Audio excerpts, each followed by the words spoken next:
हर हर महादेव। कईयों के मेरे पास प्रश्न आए हैं कि यज्ञोपवीत जो जनेऊ होती है वो किस समय बदलनी चाहिए और किस समय यज्ञोपवीत को बदलने का नियम प्राप्त होता है शास्त्रों में। तो पंडित जी आप हमें बताएं। देखिए, इस समय मैं थोड़ा अस्वस्थ हूँ, किंतु अनेक बार ऐसे प्रश्न आ चुके हैं तो मैं एक छोटा सा वीडियो बनाकर ही आप सभी को समझा देता हूँ, बता देता हूँ। बहुत उपयोगी है और प्रश्न ही बहुत अच्छा है। ब्राह्मण, वैश्य और क्षत्रिय प्रत्येक द्विज श्रेणी का कर्तव्य होता है यज्ञोपवीत धारण करना चाहिए, और गायत्री उपासना का अधिकार यज्ञोपवीत धारण करने के बाद में ही आपको प्राप्त होता है। और यज्ञोपवीत वो संस्कार नहीं है कि आप शादी के पहले यज्ञोपवीत संस्कार करवा कर फिर खूंटी पर टांग देवे। यज्ञोपवीत आजीवन धारण करने का एक सूत्र है, ये ब्रह्म सूत्र कहा जाता है। इसलिए यज्ञोपवीत के नियम भी जानना चाहिए, और नहीं समझ में आए तो आचार्य जनों से पूछना भी चाहिए। और आप ध्यान से श्रवण करें, ज़्यादा समय नहीं लूँगा मैं। देखिए, यज्ञोपवीत कब बदलना चाहिए आपको मैं प्रमाण सहित बताऊंगा, और संभव हुआ तो मैं प्रमाण चलचित्र में भी डाल दूंगा। देखिए, यदि यज्ञोपवीत कंधे से सरक कर बाएं हाथ के नीचे आ जाती है या फिर गिर जाती है कंधे से सरक कर, या कोई धागा टूट जाता है, शौच आदि के समय पर कान में डालना भूल जाते हैं, और अस्पर्श से यदि स्पर्श आप हो जाते हैं तो फिर नया यज्ञोपवीत धारण करने का प्रमाण प्राप्त होता है।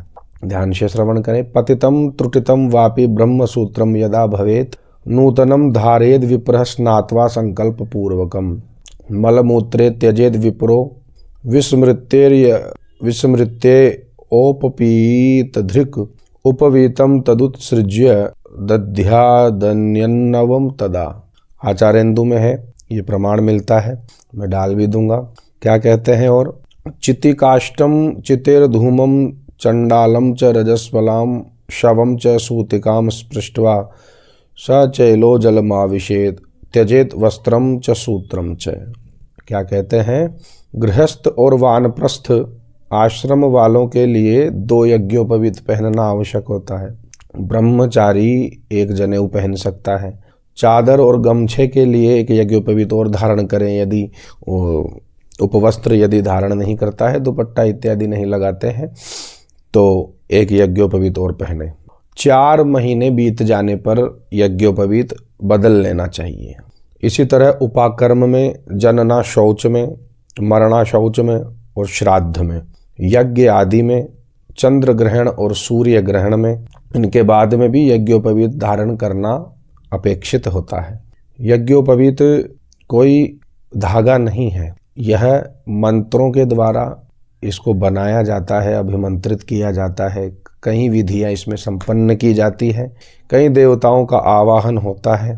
तो आप यज्ञोपवीत को साधारण ना समझें, और यज्ञोपवीत के जो नियम हैं मैंने आपको बताए हैं। चांडाल इत्यादि का स्पर्श कर ले, वे रजस्वला का स्पर्श हो जाए तो भी यज्ञोपवीत बदल लेना चाहिए। और यज्ञोपवीत की यदि आप अभिमंत्रित करने की विधि, यज्ञोपवीत पूजन करके यज्ञोपवीत का तभी ही धारण करें, उनको दिखावे, अभिमंत्रित करें। इसकी जो विधि है मैं शीघ्र ही चलचित्र के द्वारा प्रेषित करूंगा।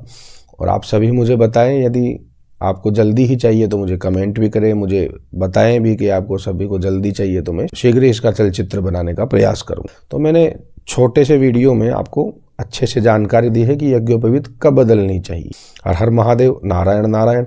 इस प्रकार की जानकारी प्राप्त करने के लिए मुझे फॉलो करके रखें, सब्सक्राइब करके रखें, और जो भी प्रश्न हो कमेंट के माध्यम से मुझे आप पूछ सकते हैं। हर हर महादेव, नारायण।